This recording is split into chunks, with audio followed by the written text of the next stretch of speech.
Ever been told you can be anything you want? Well, that's the biggest lie we've all been sold. Let's be real. If Elon Musk tried to be a professional soccer player, or if Taylor Swift was forced into a 9-to-5 corporate job, it would be a total train wreck. It's not about talent. It's about fit. We've all felt that frustration, grinding away at something that just doesn't click. It's like being a fish judged for its ability to climb a tree. Spoiler alert, the fish is gonna fail, and it'll think it's stupid its whole life. But drop that same fish back in the ocean, and it moves like a legend. That's our central thesis today. Genius isn't something you're born with. It's a state you enter when you find your own battlefield, your stage. Stop trying to climb someone else's tree. Your mission is to find your ocean. Let's talk about why that's so damn hard. So why is it so hard to find our ocean? Why are most of us still stuck, trying to climb trees? It's because we're trapped, not by one thing, but by a series of invisible systems and mental traps that keep us playing the wrong game. The social media comparison trap. Let's start with the most obvious one. The social media comparison trap. You know the drill. You're scrolling through Instagram, and suddenly your buddy from college is on a yacht in Monaco. Your ex just got promoted to VP, and some 22-year-old is making millions selling financial freedom courses. And what do you feel? That little knot in your stomach. That voice whispering, "I'm falling behind." We're not just comparing ourselves anymore. We're comparing our behind the scenes with everyone else's highlight reel. It's a rigged game. The algorithm is designed to show you the 1% of extraordinary moments, making the 99% of normal, human life feel like failure. You see Kylie Jenner's empire and think your small business is worthless. You see LeBron James's athleticism and feel bad about your free throw. This isn't motivation. It's mental self-sabotage. It forces the fish to look at the monkey and think, "I should be up there," completely ignoring the fact that it has gills, not hands. The assembly line education trap. But this sickness starts way before social media. It's baked into the system from day one. Think about it. Our education system was largely designed for the Industrial Revolution. It was a factory to produce reliable factory workers. You sit in rows. You follow bells. You're taught the same material, at the same pace, and judged by the same standardized tests. It's a machine designed to find the right answer, not to nurture unique questions. The kid who wants to be a master electrician like his dad is told he must go to college. The creative writer is pressured into law school because it's safer. We've taken a generation of unique, weird, and wonderful minds and run them through a machine that polishes away all the interesting edges. We're creating perfectly smooth, identical marbles, then wondering why no one can build a groundbreaking cathedral. The system isn't designed to help you find your ocean. It's designed to make you a slightly better tree climber. The hustle culture and hustle porn trap. And just when you think you've escaped, a new trap emerges. The hustle culture trap. This is the modern, glamorized version of the rat race.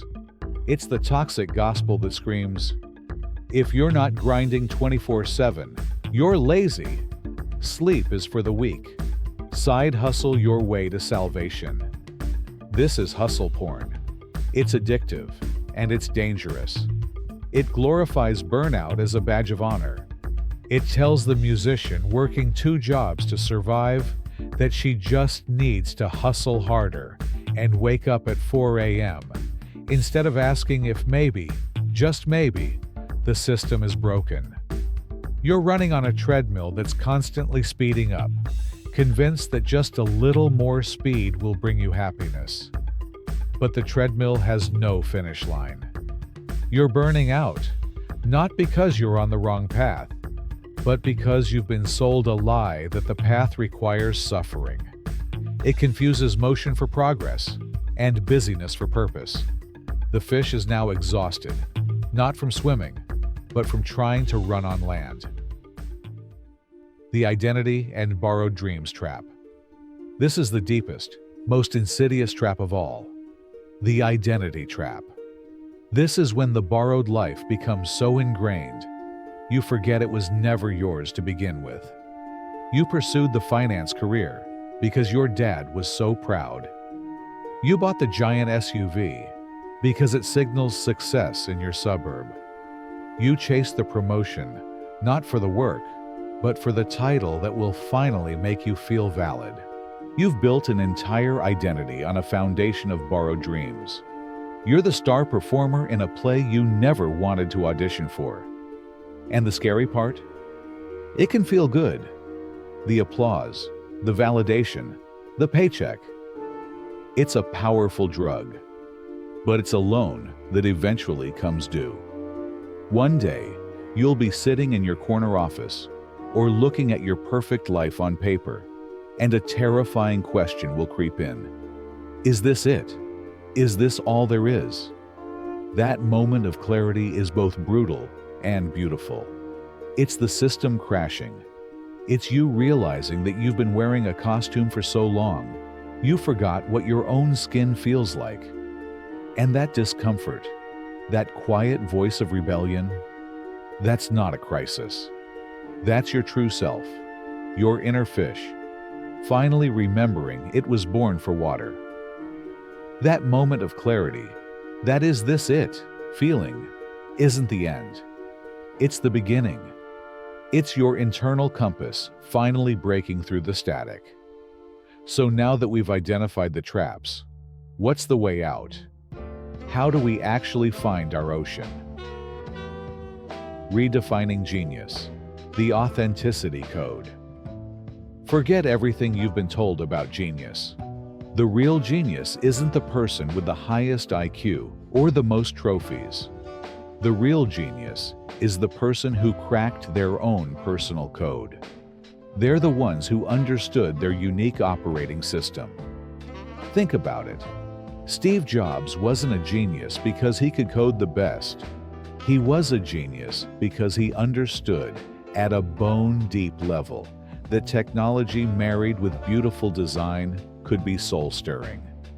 He found the intersection of his obsessions. David Goggins isn't a genius because he's naturally athletic. He's a genius because he weaponized his pain and turned self-mastery into his art form. He found a battlefield where his mindset was the ultimate weapon. The quiet carpenter who can feel the soul in a piece of wood. He's a genius. The barista who remembers every regular's name and order, making people feel seen. She's a genius. The software engineer who gets into a state of flow and solves problems that stump everyone else. That's genius. True genius is alignment. It's when your skills, your passions, and your values all point in the same direction. It's not about being the best in the world. It's about being the best for your world. It's the quiet confidence of knowing your own frequency and having the courage to broadcast on it, even if the rest of the world is tuned to a different station. These people aren't climbing trees. They've found their own element, whether it's the workshop, the open road, the coding terminal, or the stage. And in that element, they move with an effortless power that looks like magic to everyone else. The 3 pillars of purpose. So, how do you find this? It's not about waiting for a lightning bolt of inspiration. It's a practical, 3-part audit of your own life. Ask yourself, Pillar 1. What makes you lose track of time? The flow state. Think back to the last time you were so absorbed in something that hours felt like minutes. That state of flow is your brain's clearest signal.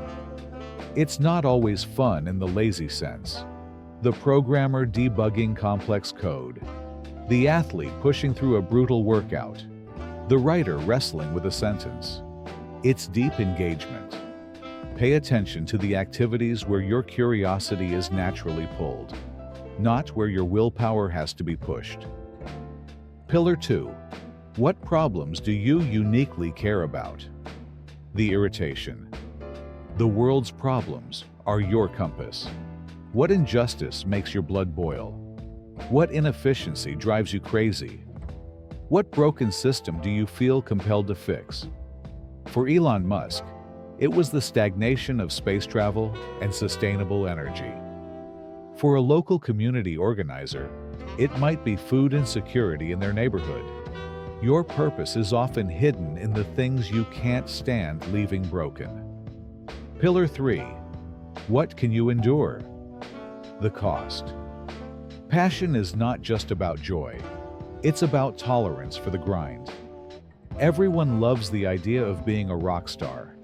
Few love the 2 a.m. loadouts and the terrible pay for the first decade. The question isn't, what do you love? It's, what struggle are you willing to embrace? The successful farmer endures early mornings and bad weather. The great entrepreneur endures rejection and financial instability. Find the struggle that feels meaningful to you. The action framework, from trapped to thriving. Knowing this is one thing. Acting on it is another. This isn't about quitting your job tomorrow. It's about starting a quiet rebellion today. Here's your framework. 1. Reclaim your attention. The digital diet. You cannot hear the signal of your own soul with the constant noise of the algorithm. Start a digital diet. Curate your feed. Unfollow accounts that trigger comparison. Follow those that inspire authentic creation. Use that reclaimed mental space to listen to the quiet questions your mind has been asking.